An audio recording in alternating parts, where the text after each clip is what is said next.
At long last, Igor Milicic makes it official. He's a part of the Tennessee basketball program, committing to Tennessee and Rick Barnes on a Monday morning. Will this roster be better than last year's? Think about that here in a moment. More on that. It's your Tuesday Locked On Vols.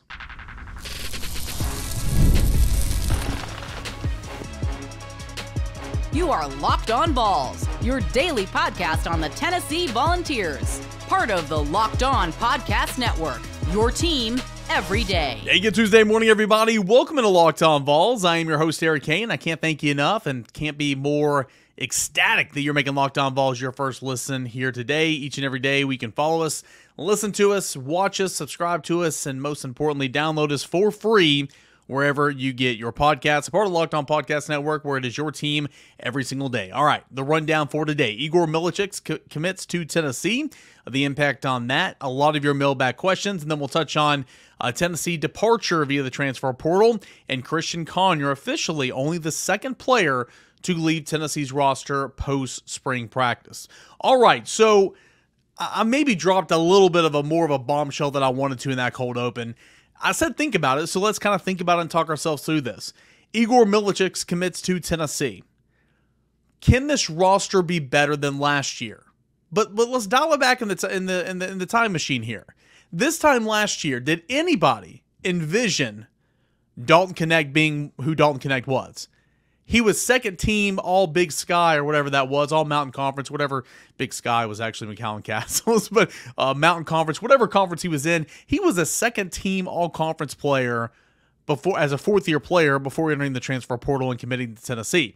Now, obviously, Dalton Knecht was incredible and he was great and had one of the best basketball seasons in program history, and Tennessee went to the Elite Eight, and that was awesome.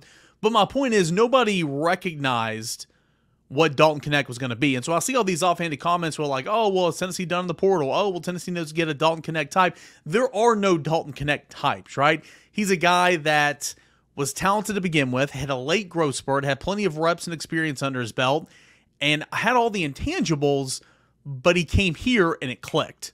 And it clicked at such a high rate. So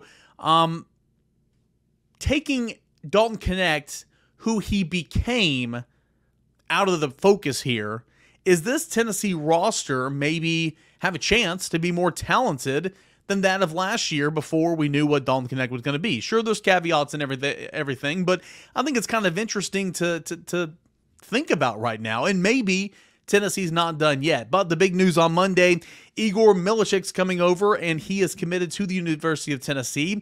He was going to be, I mean, he's been in the boat for a while, guys, just plain and simple. It was, as my buddy Austin Price would say, crossing the T's, dotting the I's, a lot of processing. I mean, he's been in the boat for quite some time. In fact, we were waiting really for about a week for him to kind of make his commitment known. And then towards the end of last week, it was more or less, he might just wait until Tennessee announces it. Very much Lance Hurtish from the football transfer portal. Some guys aren't about all that. They just want to go about their business, and that's A-okay. That is fine. In fact, some fans even would kind of prefer it that way because they're all about the business. Not standing on business, but all about the business. And that looks like Igor is kind of like that. But let's get a little bit of a refresher. We talked to Grant Ramey about these Tennessee basketball transfers at one point in time last week, but a little bit of a refresher. Igor Milicic Jr., he chose Tennessee over Baylor and Nebraska, joining, of course, Darlington Stone Dubar from Hofstra, and then, of course, Felix Agpara, who committed from Ohio State late last week. Igor is about 6'10", 225 pounds. He's a junior. He took an official visit to Tennessee the weekend of April the 13th. So here we are on the last day of April, right? April has 30 days. Yeah, that's right. I do my little knuckle game. We got, January. You can see on my camera. Oh, there. January, February, March, April, and then May coming back up here to the knuckle for 31 days in the month. So he commits here on the last day of April. We're talking about it, but I mean he's been coming to Tennessee for a little bit now. Last year as a junior, averaged 12.8 points per game, 8.5 rebounds per game with the Charlotte 49ers. He shot 48% from the field, averaged 37.6 points, 37.6% from three-point land. He started his career actually at Virginia before transferring to Charlotte before the 2021-22 season. and then he entered the transfer portal this offseason on March the 25th. So, again, Tennessee's getting bigger. Okpara is 6'10" or 11. You got Igor, who's 6'10". Darlington Stone-Dubar, he's, I believe, 6'6", 6'7", but he's kind of that wing player. I mean, Tennessee's getting some length here.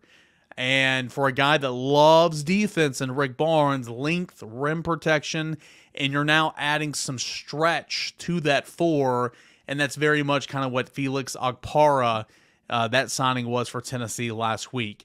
So, Tennessee, that's the 3rd commit via the transfer portal, so I believe the slots go down to 4 open slots now. We'll see about Chaz Lanier. I know there's a question about it in the mailbag portion of the show that we'll get to in segment number 2, about kind of what is his status. Well, of course, coming over from North Florida, entering the transfer portal, but he's going to go through the transfer portal process. And we're not going to know if it's Tennessee or if it's Maryland for quite some time if he elects to stay in the college game. So it's kind of that battle of, well, you want him to stay in college because you think he's so good and he can help your team. But if he's so good, then the feedback that he'll get after going through the NBA draft process would be like, hey, we'll go ahead and go to the NBA. But as a Tennessee fan, you're sitting here like, well, man, I hope they like him a lot, but I hope they say wait another year. So it's kind of playing both ends of the line there in terms of Chaz Lanier. So we'll continue to monitor that. Again, he went to Innsworth High School. He is a Tennessee native. He kind of struck gold and found his rhythm, one of the most efficient scorers in all college basketball. And his name is in the transfer portal, but he is going to go through the NBA draft process. Very much a Josiah Jordan-James situation from a year ago. I think the key difference here in this one is, like, Josiah ran out of, like, Tennessee didn't have a spot for Josiah when it was all said and done. And if you remember correctly, when he decided to come back to Tennessee, he was going to, quote-unquote, walk on because there was not a scholarship available for him. Now, name, image, and likeness was going to make sure that he was okay. I don't think he was going to be making a ton of money, but they were going to make sure his books were paid for and his lodging was going to take taken care of and his food on the table and all that. And that's the beautiful thing about name, image, and likeness this day and age. It's not very common, but when he came back, because there were no scholarships available, because Tennessee had a roster to build, he kind of walked on. And of course, whenever, that guy that was here for a minute, Chris Ledlam, who's actually suing the NCAA for another year of eligibility. If you remember, he came over for Harvard during COVID. There wasn't a year that year, but nonetheless, he was here for a cup of coffee and he left, and that opened up a scholarship for Josiah to take. So I think the key difference here in that situation, in this situation with Chaz Lanier, is Tennessee will have a spot, waiting for Chaz Lanier, because often you're at this stage in the game, you're probably not going to feel it because you got a couple to spare. You might take a late round flyer as a Kai Ziegler type guy later in the summer. Maybe somebody reclassifies. You got some room to work with. But this roster's turning into a pretty good one. Toby Awaka goes and leaves and goes to Arizona. He committed to Arizona on Monday. Best of luck to him. Jonas Adu's, taking this tour. He's gone. Of course, you're missing Dalton Knecht, Josiah Jordan-James, and Santiago Vescovi. I'm not trying to sugarcoat this. You're losing a lot. You're losing All-Americans. You're losing All-SEC players. You're losing fifth-year players in the program that know how to play for Rick Barnes. I'm not trying to say everything's okay, but think about what you're gaining in length, athleticism, rim protection, and stretch fourness. I'm coining that phrase right now. And Okpara, and a little bit in Igor Milicic. And then, of course, you're getting Darlington Stone-Dubar, who's that wing player that scores at a really high efficient rate. Couple all that with a guy like Jabari Mashak, who just continues to get better and better, and he's such a great defender. Zakai Ziegler, who's one of the best point guards and backcourt players in all the country. Okay, you still have Jordan Gainey coming off the bench. You like what you're seeing there. JP Estrella, you like what you see there. Kate Phillips is going to continue to progress. You've got a nice little roster, and there's a couple other guys I hadn't even mentioned. So you have a nice little roster. I think this team's going to be pretty decent in my estimation before it's all said and done. A couple of things you can check out at volquest.com. We got quotes from Rob Lewis, Grant Ramey, even Austin Price got quotes from Igor on his commitments saying, quote, "I think everything that Coach Barnes presented from a basketball standpoint was just the biggest thing. We were talking about much else besides my fit and how much he could use me, how I'd fit in with the team, what would be expected from me, and how he likes to coach. I feel like I fit in really well, the profile that he described to me, and that's kind of what they were looking for and what I was looking for. I like the kind of old school coaching harder and more intense than maybe some other people. So don't worry, you're going to get that here at Tennessee. So Igor Milicic makes it official, tells John Rothstein early on a Monday morning that, hey, I have committed officially to Tennessee, and I'm going to be a part of the Tennessee basketball team moving forward. So that was great to see. Again, expected, but officially to confirm it is all the more reason to be excited and really to kind of project what Tennessee's roster could be next year. I'm excited about it. It hadn't even started. It's going to take a lot of coming together. Don't get me wrong. You're starting from scratch almost, but you got some really, really good pieces to work with, in my opinion. Hey, when we come back, we'll get into your mailbag questions here on a Tuesday edition of Locked On Vols. Go ahead and stick around. I want to tell you about our friends over at Game Time. Right now, you can download the Game Time app, create an account, use the promo code LOCKEDONCollege, and get $20 off your first purchase. Promo code LOCKEDONCollege for $20 off your first purchase. What is the Game Time app? Well, last-minute deals, priority last-minute deals. Save up to 60% off buying last minute for not just your sports tickets, concert tickets, comedy tickets, theater tickets, concert tickets. I mean, there were two concerts going on at the Food City Center at Thompson Bowling Arena the other day. There were, on one night it was Tim McGraw, and on the next night it was Bone Thugs and Harmony and Nelly. I mean, the variety here, right?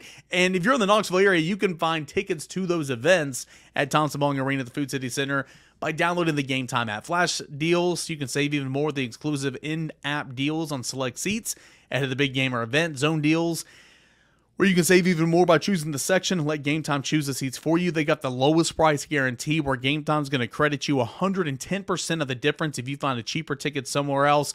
All that and more on the Game Time app. Put in that promo code LOCKEDONCollege for $20 off your first purchase. Download Game Time today. Last minute tickets, lowest price guarantee. And of course, our friends over at FanDuel. It is playoff time of the NBA, the NHL. Baseball is in full swing. And there's no better place to get in on all that action than over at FanDuel Sportsbook right now. You can place a bet on every single game. Right now, new customers can get $150 in bonus bets guaranteed. That's $150 win or lose. Bet on everything from slap shots to home runs to slam dunks, all on the app that is safe, secure, and super easy to use. What are you waiting for? Visit FanDuel.com/lockedon. That is FanDuel.com/lockedon. FanDuel.com/lockedon to make your first bet an automatic win. FanDuel, it is America's #1 sportsbook. All right, welcome back in here to your Tuesday edition of Locked On Vols. Don't forget, tomorrow we'll have a little Ward Wednesday with Josh Ward. It's coming up on the show as we get you set for your big Tuesday, or Wednesday, actually. But here on a Tuesday, it's when you guys get to take over the show for the mailbag edition of the program. All right, let's start with Kevin. Kevin's over here on the YouTube channel. He said, hey, question for the mailbag show. How's the Lindsey Nelson Stadium and Neyland Stadium renovations coming along? Still on track to be finished by 2025. Yes, I mean, of course, football is going to be ready. That is where all the priorities are, and they're over there working every single day, expanding that concourse on the south end zone, and they're putting, brick outer layer on those the zigzag stairwells and all that. There's plenty of pictures we put in the war room each and every week over at volquest.com. But yeah, Neyland Stadium, multi-year, of course, but they're going to be, finished and in good shape to host football games next season, of course. As far as Lindsey Nelson Stadium, yes. The answer is yes in terms of will they be ready to go by 2025. A lot of people want to know, well, what should we expect, in 2024, which there's only, 4 or 5 more home games left. But also in 2025. In 2024, of course, remember, Tennessee's going to host a regional. Tennessee makes out of the regional. Tennessee will host a super. And so there will be more home games than that. But for 2024, prior to the start of the season, 2024, so if you've been to a game, you've already experienced this, what I'm about to tell you here for the 2024 season at Lindsey Nelson Stadium. 900-plus new permanent seats along the left field line. There replaces 546 temporary seats in this location. They look gorgeous. 120 plus new permanent premium field level seats along the first base line, 130 new permanent premium left field seats down the third base line. These seats are as close to the action as a fan could possibly be. Larger, more comfortable seating. They look really, really good. Down the left field line, 35 plus new four-top tables that have been added and a tiered seating section down the left field line to connect third base line with the porches. That spot is gorgeous. I would assume that that's probably the most expensive seat in the house, and of course those are season ticket holders out there and they're sold out. But sitting back, having a table, you can put your drinks down, your food down, all that and more. Sitting right there in the corner, it's above the visitors' bullpen that is no longer in sight. Really, really good premium seats. Also, fans will see temporary concessions and restrooms and the new seating options along the third base line. This area will also be active construction zone throughout the season. Utility work along Pat Summit Drive along the Fraternity Row will continue throughout the blah, blah, blah. So that's stuff you've seen this year.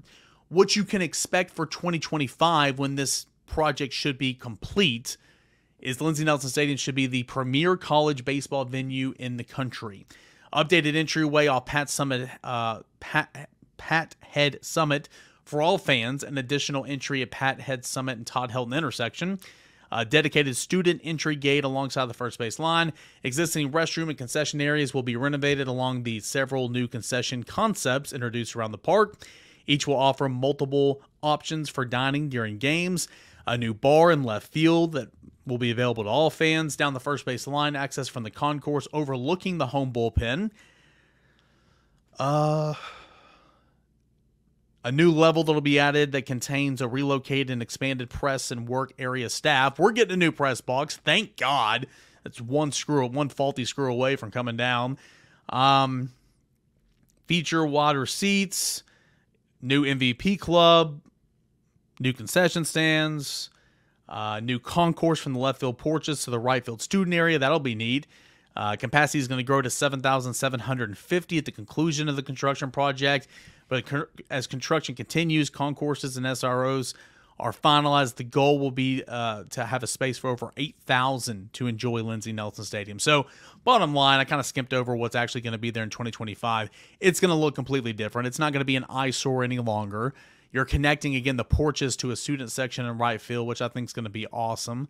It's going to look really, really good. It's going to be a place to where coaches don't have to sneak recruits in the back door because you're so embarrassed of the front entryway into Lindsey Nelson Stadium. So that was kind of a quick overview. I had a story I actually pulled up that I wrote back in November that kind of explains all of this over at volquest.com. But in a nutshell, that is some of the stuff that you can expect when the construction project is over at Lindsey Nelson Stadium. Okay, let's get into it. Let's go to Rob.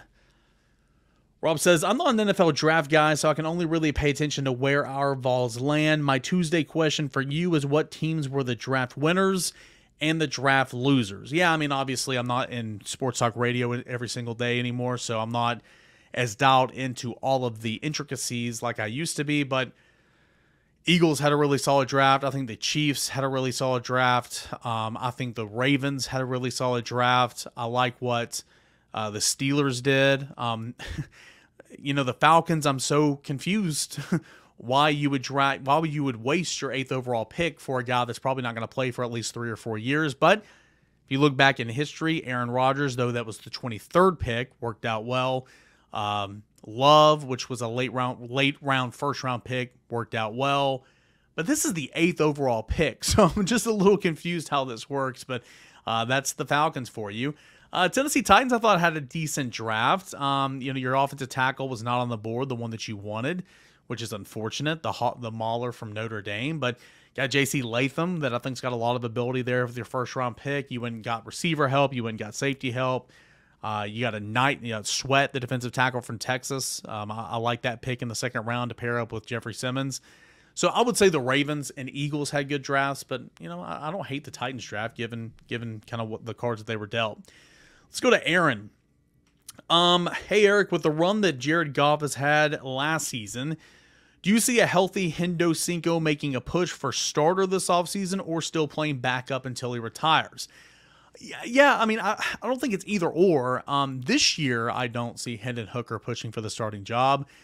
Jared Goff got an extension, I think, before last season. Then he played really, really well last season. He has kind of endeared himself into the fans of Detroit and, made winning football up there, played his hand in that. And, of course, it embodies more than just him. The head coach is fantastic. They've done a great job in the draft. Point is, Jared Goff is the starting quarterback there, and he's getting heavily compensated for it. So I do not think that Hendon will push for the starting job right now. As far as will he be a backup until he retires? Well, not necessarily. Eventually Jared Goff's going to play bad again, or Father Time will get him. He's not a spring chicken anymore. Is Hendon still on roster when that happens? Will he go the Josh Dobbs route where he bounces around a little bit? And hey, that's a really, really good career to have. You get paid a whole lot of money and you're a quarterback. And so a lot of times you have stability in this league and you hang around a little bit. But I think Hendon's better than that. I think that Hendon eventually is going to be in an opportunity to truly compete for a starting quarterback job, whether that's in Detroit or not. But here in the meantime, here in the shortcoming, as long as Jared Goff is healthy, Jared Goff is starting because he's getting compensated for it, and it's a business in this league. So if there's an injury and Hendon gets a chance, I'm excited to see that and see kind of what he does and potentially if he'll get an opportunity somewhere else. Let's go to Rocky Top Tom. Kaner, love the show, brother. I appreciate that. I'm ready to see baseball finally win one. Talking about a national championship. But baseball itself and the baseball playoffs are so much different monster than football. You can say that again. What's it going to take to win it all in Omaha this year, aside from a little bit of luck? Go Vols. You're exactly right, man. Baseball is just a completely different monster. I love Tennessee fans. Gosh, I love Tennessee fans so much. You know why? Because I get to literally do this for a living every day. I get paid to do this. I'm the luckiest guy in the world. Not Lou Gehrig, but I'm the luckiest guy in the world. And so I'm so appreciative of Tennessee fans and the passion and the just the want to consume products like this. But I will say there are so many Tennessee fans who have jumped onto baseball recently just because it's a winning program, and why not? It's fun. And don't get that baseball is different. It's living literally on every single pitch or every single at bat. Baseball is a game of failure. Think about it. You failed 7 times out of 10. That used to get you in the Hall of Fame. You know what I'm saying? Like, it's a game of failure. So you've got to have a little bit of luck. For Tennessee, the offense, despite a slow-moving offense in Game 2 and 3 against Missouri in the series sweep, I have no issues with the offense. I think the offense is going to be fine.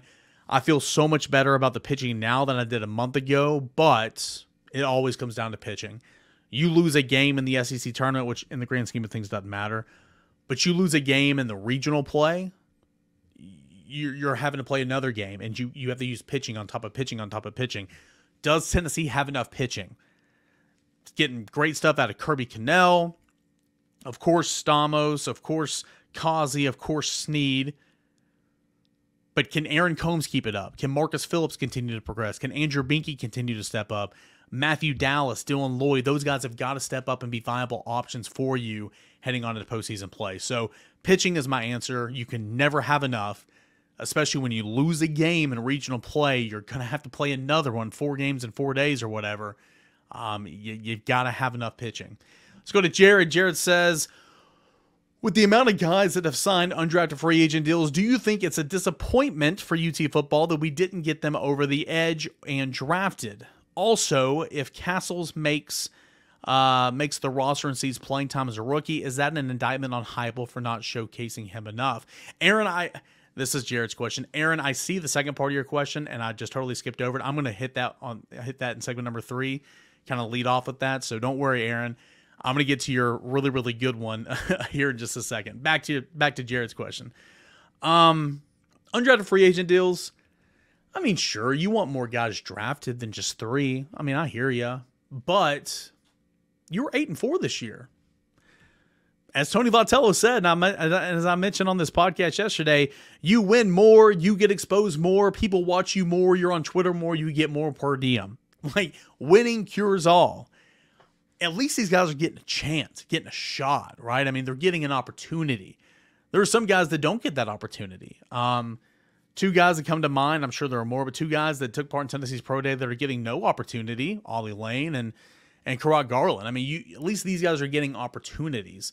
So sure, you would like to have it more, But at the end of the day, you can still sell that on the recruiting trail. You come here, you're gonna have a chance to play in the NFL. That's how I'd sell it. If Castles makes the roster and sees playing time as a rookie, is this an indictment on Heupel for not showcasing him enough?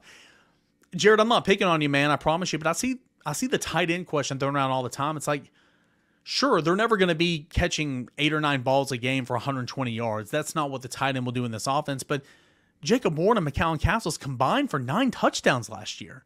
Like, they were very much utilized. They were used a lot. They were very productive. And so, again, Jared, not picking on you, man. I appreciate you listening and always submitting your questions, dude. Shows is what it is because of people like you. Disclaimer. But, like, I don't know, man. I see a lot of people ask that question. I'm like, scratching my head. I'm like, man, the tight ends were used a lot last year. Hope McCallum Castles does well. I think he's awesome, and I think that he can really kind of turn it on. He's got a skill set to make it in the NFL, in my opinion, but hand in the dirt, inline stuff, he's still got to progress and grow in that regard because he did at Tennessee a little bit, but he never done that really prior to coming to Tennessee. Aaron, we'll get to your question. We'll get to plenty more questions when we return right here on Locked On Vols. But first, do want to tell you about one of the proud sponsors and becoming one of my favorite sponsors of the show. All right, guys, game off. We got to hit pause for a second. Talk about Monopoly Go. I know what you're saying. Flag on the play. You already talked about that, but it's just some good stuff in the game right now. In Monopoly Go, you can team up with friends in time tournaments where you can work together and build up each other's boards. The more you win together, the more awesome prizes you can unlock, and there's so much more to get. Unique stickers you can trade with friends that can complete albums for big prizes, cool new playing pieces to travel with on boards, hilarious emojis for taunting friends when you smash their buildings and heist their vaults. Plus, Monopoly Go feels new and exciting every single day with constantly changing tournaments and challenges, a ton to include their own unique mini games like digging for treasure and stuff like that. So there's always something fun to discover in Monopoly Go. So get off the bench, download it today for free or on the App Store. Game on with Monopoly Go. Download it for free in the App Store and, of course, with Google Play. A final segment left here on this Tuesday edition of Locked On Vols. Hit more of your mailbag questions. Let's go back to Aaron's question because I was so rude and I skipped over one that he really liked and one that I think will be fun. Side question, if possible, coach, assist, fire, which star bench cut, or the OG game, marry blank and kill. Coach, assist, fire, Heupel, Fulmer, and modern day Kiffin. I think this is interesting because Heupel, you're not going to cut or fire or anything with him. Like, he's there. Modern day Kiffin, with where the sport is somebody really good to have on your roster. Somebody really good to lead your program. Not my cup of tea. Maybe not your cup of tea. But he's a great play caller. He's a great quarterback developer. And, oh, yeah, he understands the transfer portal and name, image, and likeness. He says he doesn't like it, but he exploits it for sure. So Kiffin is really good in modern football. But then you have Fulmer, who obviously brought Tennessee to a national championship, was a great All-American standout on the offensive line, a fantastic offensive line coach, offensive coordinator, just knows more about football, has forgotten more about football than any of us will ever know. Man, that's a good one. But to make it easier, I will have Josh Heupel coaching me. I will have Philip Fulmer as an assistant. And I will fire Lane Kiffin because if I did any other order, I don't know if you guys would come back and be everydayers anymore. But that is a really, really good one because Kiffin, again, don't like him really. But, I mean, in today's modern football, it makes a whole lot of sense. Think about that. That's a really, really good question. Let's go to Braden. Braden says, if fantasy football was implemented into the college landscape, there is college fantasy football out there, who would be players across the volunteer football history that would have been dominant on fantasy football rosters? Great question. Obviously there's great players that have come through this program. Pick your poison at running back, James Littleman Stewart, Travis Stevens, Travis Henry, Jabari Davis for goal line formations, Joey Kent at wide receiver, Gerard Mayo at linebacker, Peyton Manning at quarterback. But here in recent memory, Heath Schuler at quarterback. I think Joshua Dawes would be a really, really good one. Jalen Hyatt in 2022 would have been a great one. Touchdowns, he had 15 of them. James Pierce right now would be fantastic because, sacks, he had, 10 of them. And of course, you're expecting more of that next year. Leonard Little, AJ Johnson, he was a tackle machine. Eric Berry, Tyler Bray, just because he was putting up video game like numbers. Am I forgetting anybody else here in recent memory? No, I'll kind of go with that. And of course, there are so many that I didn't mention. But when I think of fantasy football, rushing, receiving, you playing in a PPR league, some of those guys are worth more than that. That's kind of where I would go in that conversation. Brain good stuff. Also, he says, what are some of your favorite pregame songs? I am not huge into music anymore. I used to back in my older days, but as I've gotten older and as I've gotten boring, I listen to podcasts and I listen to books. I am a big old nerd. I'm trying to type in something to pull up a playlist that I like. I am a big old nerd, and I love listening and reading books. So when I'm in the car, when I'm driving to Gainesville later this week, I'm going to be listening to a book and listening to podcasts. But I used to listen to country music all the time.